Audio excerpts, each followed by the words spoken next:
महाराष्ट्राच्या राजकीय क्षितिजावर नवा पहाट उगवला आहे. महायुती सरकारच्या सत्तारोहणासोबतच राज्यातील लाखो शेतकऱ्यांच्या मनात एक नवी आशा पल्लवित झाली आहे. विशेषतः कर्जमाफीच्या मुद्द्यावर शेतकऱ्यांचे डोळे लागले आहेत. निवडणुकीदरम्यान महायुती सरकारने केलेल्या मोठ्या घोषणांमध्ये सरसकट कर्जमाफीचे वचन प्रमुख होते, ज्यामुळे आता या वचनाची पूर्तता कशी होणार याकडे सर्वांचे लक्ष लागले आहे. शेतकऱ्यांच्या जीवनात कर्जमाफी हा अत्यंत संवेदनशील विषय आहे. महायुती सरकारने त्यांच्या निवडणुकी जाहीरनाम्यात स्पष्टपणे म्हटले होते की आम्ही शेतकऱ्यांना सरसकट कर्जमाफी देऊ आणि त्याचा सातबारा कोरा करू. या वचनामुळे शेतकरी वर्गात मोठी अपेक्षा निर्माण झाली आहे. विशेषतः छोटे आणि मध्यम शेतकरी जे वर्षानुवर्षे कर्जाच्या ओझ्याखाली दबले आहेत, त्यांना या घोषणेमुळे दिलासा मिळाला आहे. मुख्यमंत्री देवेंद्र फडणवीस यांचा शेतकरी हिताचा ट्रॅक रेकॉर्ड पाहता त्यांच्या नेतृत्वाखाली शेतकऱ्यांसाठी सकारात्मक निर्णय होतील अशी अपेक्षा आहे. 2014 मध्ये त्यांच्या पहिल्या मुख्यमंत्रीपदाच्या कार्यकाळात त्यांनी छत्रपती शिवाजी महाराज कर्जमुक्ती योजना सुरू केली होती. या योजनेअंतर्गत शेतकऱ्यांना 1.5 लाख रुपयांपर्यंतची कर्जमाफी देण्यात आली होती.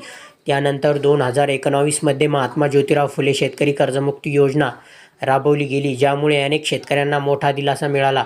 सध्याच्या परिस्थितीत राज्यातील शेतकऱ्यांची आर्थिक स्थिती चिंताजनक आहे. अनियमित पाऊस, नैसर्गिक आपत्ती, बाजारपेठेतील अस्थिरता आणि वाढते उत्पादन खर्च यामुळे शेतकरी वर्ग मोठ्या आर्थिक संकटात सापडला आहे. अशा परिस्थितीत कर्जमाफी हा त्यांच्यासाठी जीवनदायी ठरू शकतो.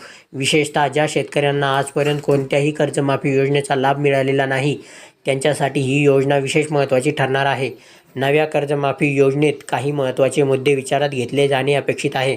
प्रथमतः, ज्या शेतकऱ्यांना यापूर्वी कधीही कर्जमाफी मिळालेली नाही, त्यांना प्राधान्य दिले जाणे गरजेचे आहे. दुसरे, कर्जमाफीची प्रक्रिया पारदर्शक आणि सुलभ असावी, जेणेकरून प्रत्येक पात्र शेतकऱ्यांपर्यंत या योजनेचा लाभ पोहोचू शकेल.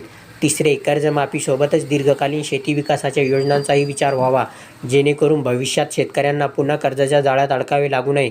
महायुती सरकारसमोर आता मोठे आव्हान आहे. एका बाजूला शेतकऱ्यांच्या अपेक्षा पूर्ण करणे आणि दुसऱ्या बाजूला राज्याच्या आर्थिक स्थितीचा विचार करणे, या दोन्ही गोष्टींमध्ये योग्य समतोल साधणे महत्त्वाचे आहे. शेतकऱ्यांची संख्या मोठी असल्याने कर्जमाफीची प्रक्रिया टप्प्याटप्प्याने राबवावी लागेल. यासाठी एक सुनियोजित कार्यक्रम आखणे गरजेचे आहे.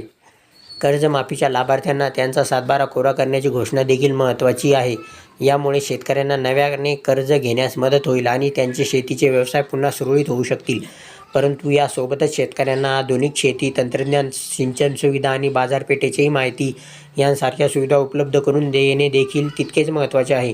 या सर्व योजनांचा परिणाम महाराष्ट्राच्या कृषी क्षेत्रावर दूरगामी होऊ शकतो. कर्जमुक्त झालेले शेतकरी अधिक आत्मविश्वासाने शेती करू शकतील, त्यांचे जीवनमान सुधारेल आणि ग्रामीण अर्थव्यवस्थेला चालना मिळेल. शिवाय शेतकऱ्यांवरील मानसिक ताण कमी होऊन त्यांच्या कुटुंबांना स्थैर्य मिळेल. परंतु कर्जमाफी ही केवळ तात्पुरती उपाययोजना आहे, हे लक्षात घेणे महत्त्वाचे आहे. दीर्घकालीन दृष्टीने शेती क्षेत्राला स्वावलंबी बनवण्यासाठी ठोस पावले उचलणे गरजेचे आहे.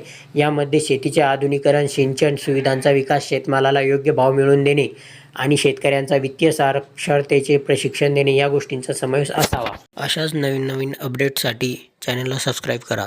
धन्यवाद.